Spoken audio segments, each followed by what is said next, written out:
और सिर्फ पाकिस्तान तो मुझे समझ में नहीं आता, मुझे आप बेहतर समझाएंगे। इस समय पाकिस्तान के आसिम मुनीर हैं चाइना में, प्रेसिडेंट डोनाल्ड ट्रंप जाके आ चुके हैं, चाइना का जवाब उनको इशारों ही इशारों में बिल्कुल टाइट बॉडी लैंग्वेज में मिल चुका है। फिर ये आसिम मुनीर क्या कर लेंगे सर चाइना में? आसिम मुनीर जब चीन जाते हैं तो चीन आसिम मुनीर की बात सुनता है है सर। आसिम मुनीर जैसे 100 पाल रखे होंगे सर, मतलब पार्डन फॉर द लैंग्वेज। सही बात है, सही बात है। अमेरिका, CIA, पेंटागन, उनका विदेश मंत्रालय पूरे दुनिया में 100,000 पाल के रखता है। होता क्या, देखिए उनका तरीका अमेरिका का बहुत एडमिरेबल एक तरीका है। वो क्या करेंगे, हमारे यहाँ यूनिवर्सिटी के स्टूडेंट्स को देख लेंगे, brilliant boy, give him scholarship, go to Harvard. अब एक बच्चे को जिसको JNU से पिकअप कर लिया है या सेंट स्टीफन से पिकअप कर लिया है, लोअर मिडिल क्लास ग्रुप से, मैं आसिम मुनीर की बात कर रहा हूँ, उसी ये मैकेनिज्म वो सब जगह इस्तेमाल करते हैं। वो दुनिया भर से इस तरह से होनहार छात्रों को ले लेते हैं।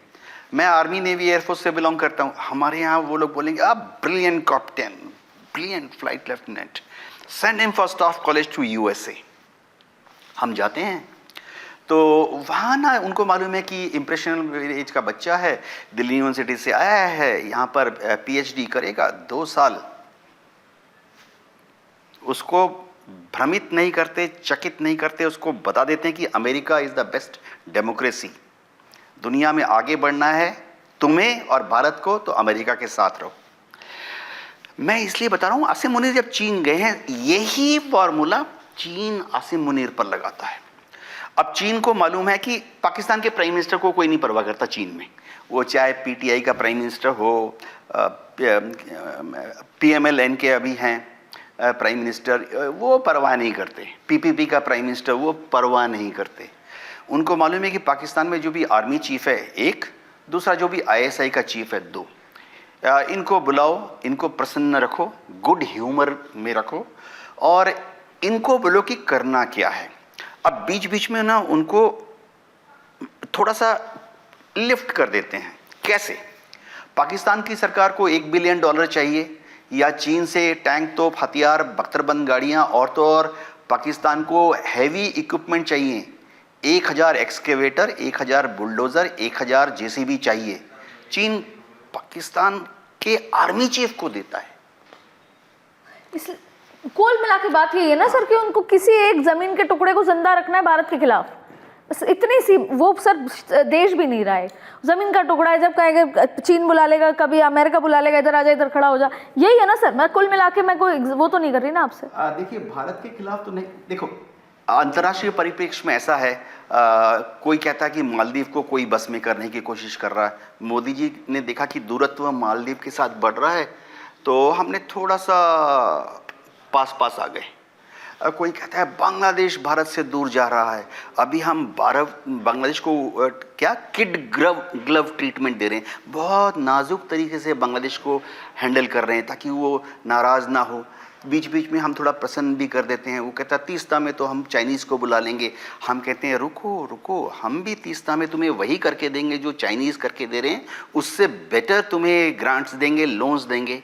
सबसे बड़ी बात है, हमारे इंजीनियर जब करेंगे, हमें तुम्हारे इंजीनियर्स को भी ट्रेन करेंगे। देखो ये होता है विदेश नीति। ये विदेश नीति में मैं एक सेंटेंस के साथ बोलना चाहता हूँ कंक्लूजन।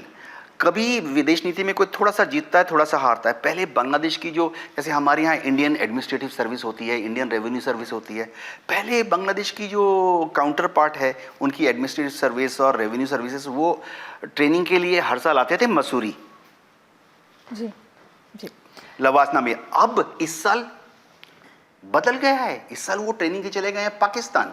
अब हमारा विदेश मंत्रालय गुलगुले पका रहा है कि किस तरह से अगला बैच इनका पाकिस्तान ट्रेनिंग के लिए नहीं जाए, क्योंकि जो IAS ऑफिसर, जो उनका IRS और उनके मिलिट्री ऑफिसर्स पाकिस्तान में ट्रेनिंग करेंगे, उनको जिंदगी भर के लिए वो कैप्टन के दिमाग में आ जाएगा पाकिस्तान शानदार है। जब वो वहाँ पर आर्मी चीफ भी बन जाएगा आज से 24 साल के बाद, वो कहेगा हाँ पाकिस्तान शानदार है। तो विदेश नीति में छोटे जीत हासिल करने होते हैं, बड़े जीत की दरकार नहीं है। बिल्कुल सर, ये जो एक शर्त रखी है डोनाल्ड ट्रंप ने कि बाकी सब तो मैं 12 मिलियन दे रहा हूँ, ये दे रहा हूँ, आपको इब्राहिम अकॉर्ड में शामिल होना पड़ेगा। सबसे पहले तो सऊदी अरब उसने पिछली बार नहीं हुए थे 2020 में, अब उन्होंने कहा है मैं हो जाऊंगा, साइन कर दूंगा, लेकिन आपको फिलिस्तीन को एक देश की मान्यता देनी होगी। पॉसिबल होगा ये अकॉर्ड से? देखिए पॉसिबल है। सबसे पहले तो फिलिस्तीन को देश की मान्यता ही नहीं मिल सकती। मैं बता रहा हूँ देखिए, फिलिस्तीन को मान्यता तो इजराइल ने भी दे रखी है। मैं थोड़ा पीछे ले जाऊंगा। 1993 में ओस्लो अकॉर्ड हुआ था, अब्राहम अकॉर्ड, उसी का बेसिकली कोशिश की गई है कॉपी करने की।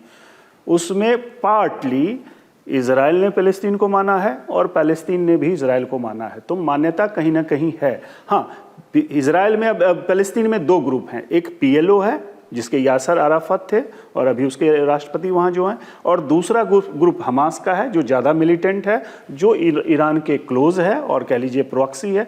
तो वहाँ भी पैलेस्टाइन भी एक्चुअली एक प्लेटफॉर्म पे नहीं है, तो मान्यता तो है। दूसरी तरफ पैलेस्तीन और इजराइल दोनों को लगभग 160 देश यूनाइटेड नेशंस के मान्यता देते हैं।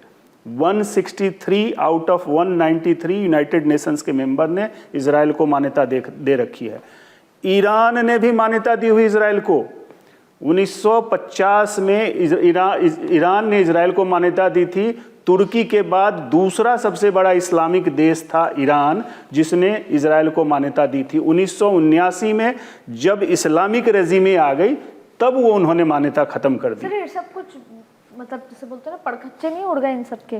UN के अंडर में जो भी कस्में, रिश्ते, वादे हैं, ये सब तो उड़ गया है। बिल्कुल यही दुर्भाग्य है। मुझे तो ये भी नहीं पता कि अगर आज डोनाल्ड ट्रंप ये कह दें कि हाँ साहब डील हो गई, तो दूसरे ही दिन रात को हम सो के उठे पता चला कि अटैक हो गया। ये बताओ, मान्यता मिल जाएगी तो क्या फर्क पड़ेगा और नहीं मिलेगी तो क्या फर्क पड़ेगा?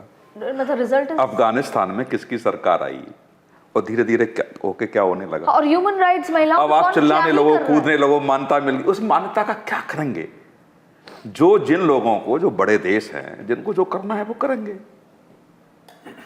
केवल कई बार हमने देखा है और हमने यहाँ की राजनीति में भी देखा देते कि जैसे पाकिस्तान का आर्मी चीफ के साथ चाय और डिनर कोई कर ले, लंच कर ले और उसके फोटोग्राफ चले जाए, मीडिया में चला जाए, संदेश चला गया। चाहे उसने अंदर जाके गाली दी हो 4, चाहे ठीक से डांटा हो, या हो सकता है कुछ भी किया हो, मीडिया क्या पेश करेगी? चाइना में उनके साथ क्या हो रहा है अंदर कुछ पता नहीं, लेकिन जब मीडिया के सामने, कैमरों के सामने आ रहे हैं, हंस के मुस्कुरा रहे हैं आराम से और 4 बातें उन्होंने कह दी, वो ठीक है। तो क्या क्या क्या मैं छोटा सा एग्जाम्पल, बहुत छोटा सा एग्जाम्पल मैं दे रहा हूँ। मुख्यमंत्री एक चीफ सेक्रेटरी को गाली देता है बहुत गंदी, मतलब हम लोग कह भी नहीं सकते, ठीक, और बाहर कर रहे हैं, मैं वही कह रहा हूँ, और बाहर निकल नहीं, मैंने आंखों से देखा, मतलब वो गालियां जो मैं कह भी नहीं सकता, और बाहर आकर के थपथपा देता है पीठ, और मीडिया कहती है कि देखिए चीफ सेक्रेटरी, नहीं मैं वही कह रहा हूँ, तो इसलिए अचंभित होने की कोई जरूरत नहीं है। राष्ट्रीय लेवल पे हो रहा है, यूनाइटेड नेशंस के साथ हो रहा है, लिटरली है, तो वो छोटा हो रहा है या बड़ा हो रहा है?